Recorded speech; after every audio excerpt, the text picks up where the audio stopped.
So far we've touched on a lot of things, the basics of the teaching and why the laity should support the Sangha and the kinds of practices we should do, all sorts of things. So I was wondering, a lot of these benefits are for the eventual goal of liberation or Yes. for attaining a fortunate rebirth.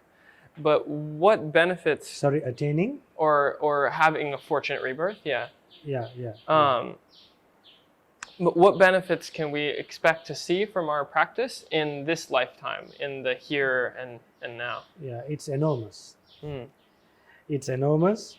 No fear and hatred. A person's mind will not accuse him. One's mind will not accuse him for the bad things, for the bad things he has done. Usually we regret. Sometimes Yes. The thoughts complain us. The thoughts, when we do evil deeds, we can run away from the bad people, we can run away from the police and the army, but then we can't run away from the evil thoughts that we have done. Right. So the thoughts will be bothering you, that's the proper word. So when a person practices this Dhamma, the thoughts will not bother you. And then the world will not accuse you.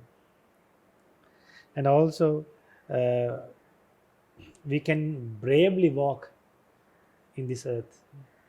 Because a person who is virtuous, he can go to any council without fear. Because he is a person who protects the five precepts. Right. As a result of that, a person can go to any council without fear. And he breathes peacefully. So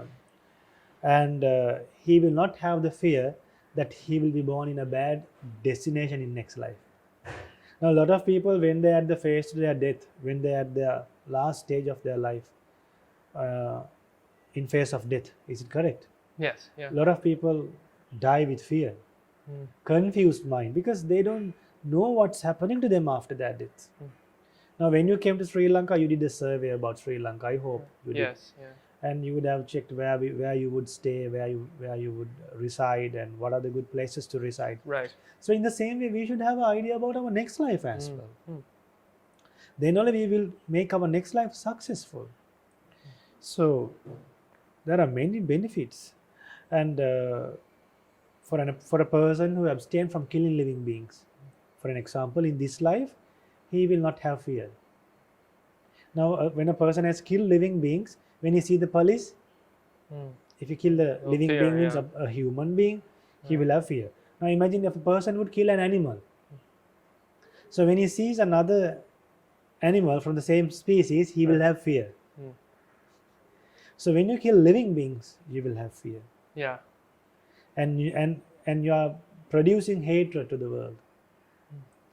So you can live happily. Yeah. So when you abstain from stealing, you can live happily in this life. You won't be imprisoned for the things that you have done. And then when you abstain from sexual misconduct, you will not have enemies. Now see, when you engage in sexual misconduct, don't people quarrel? Don't people fight when they get caught?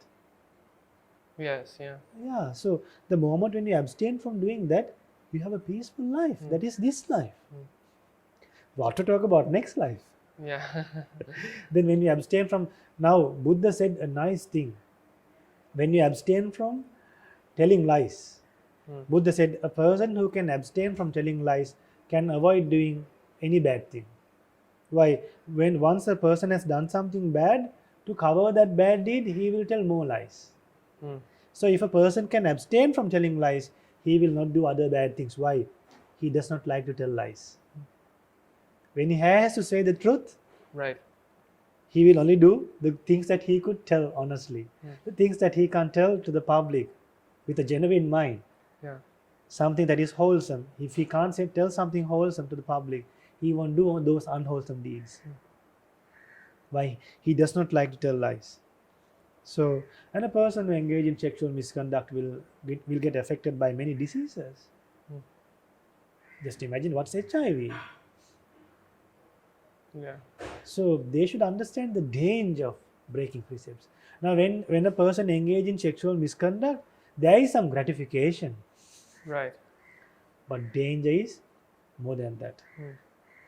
What do you think? Yeah, that makes sense. And it sounds to me like the ultimate benefit isn't, or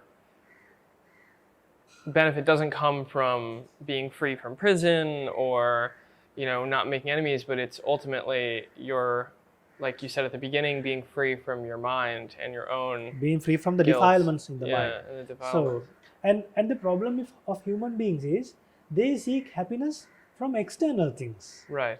Like just seeing something beautiful, having something beautiful, hearing something pleasant. So again, they experience sadness when they lose those beautiful things. Yeah. So we should gain some happiness being detached to those things, Right. and gain some happiness by practicing loving kindness, having contentment, being happy with what we have, by being virtuous. Then a person, when he abstains from taking alcohol and drugs, he is mindful. Right. Now, would you like to talk with a drunken person? Would you like would you like to live with a drunken person? No. So when a person is drunken, people neglect him. He's a disturbance for the society. And ones who take alcohol, once they get used to that, there's no limit. So whether it's a social drink or a slight drink or whatever it is, end of the day, they're taking alcohol. Body recognizes as alcohol. Right. So when a person lives happily until he attains Nibbana, we learn in the first sutta from Devadaha Sutta, when he does wholesome deeds, he lives happily in this life.